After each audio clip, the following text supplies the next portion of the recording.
Hi everyone, it's Lorella here from Le Salon des Arts.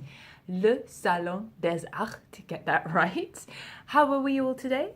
Are we all fine and dandy? It's a lovely day today, it's Sunday, and I hope you're all having a lovely day. I thought I'd share some thoughts with you today.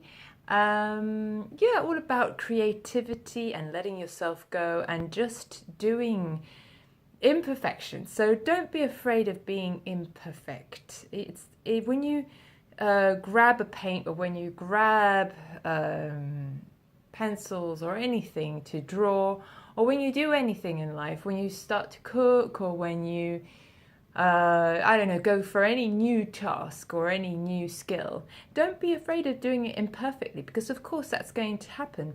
And the way that you learn is by doing mistakes and by just doing it and seeing how you get along. For example, the other day when I was baking my quiche, which I uploaded the photos, thank you so much for liking them and for your comments. I always appreciate that sort of thing, that sort of interactivity. So thank you very much.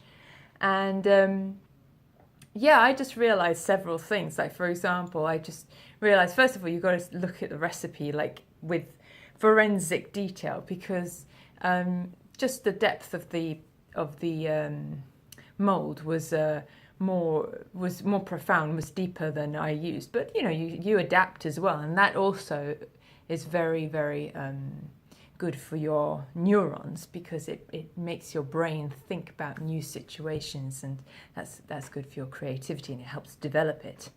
Anyway, so I thought I'd do a little bit of a sort of booktube today and tell you about some of the books that I've been reading recently.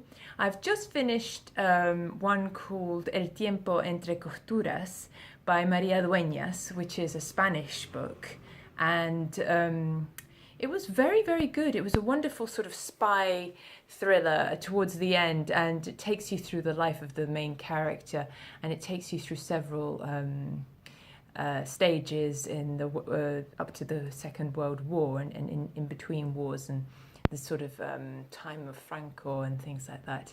But it's also very thrilling and very gripping and exotic as well. And there's a nice sort of English hero in it as well, which is very romantic. And it's not too romantic either, so it sort of balances out.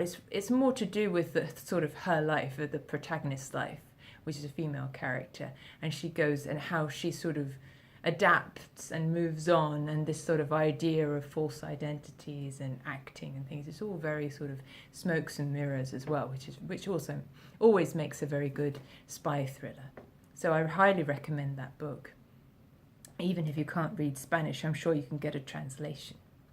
Anyway, and so what I'm reading at the moment is King of Fashion, Paul Poiret. And he's got such a wonderful, this is an autobiography of his. It's a very short one. I bought it when I went to the V&A to see the Jazz Age exhibition. And he's got such a wonderful French style of writing. It's a translation, but he has this wonderful sort of wit and sort of aggrandization, if that makes sense, that word. But it sort of works, really. It's not. He doesn't come across as arrogant or unpleasant in any way. He's actually really pleasant, and I really love this sort of little book that I've got of his, and you can see him there. That's a portrait of him. So I highly recommend this one as well. I've got sort of halfway through it. And something else I've been doing recently. I've been dabbling in watercolors, and this is my latest artist painting. It's sort of a dabble of different colors, and I was aiming for a galaxy effect. So I don't know whether I've achieved that, but hey, it was fun anyway. The point is to have fun and to experiment and to embrace your imperfections, and to really sort of, if you're one of those days where you think, no, today I'm just doing it all badly, keep doing it anyway, Because when I write, for example, sometimes I'm just writing and I think, no, this is not coming out the way I want it to. This character, who is this character? I don't recognize him. But that's just your inner critic trying to stop you. You just keep going, you're going, yeah, that's fine, great, thanks very much for that information. And just keep going and keep typing, keep painting, keep doing whatever you're doing, and never give up. Just keep embracing your imperfections. Anyway, today's been a little bit longer vlog, so I hope that it hasn't been too long for you, and I hope you have a wonderful, wonderful weekend. Bye!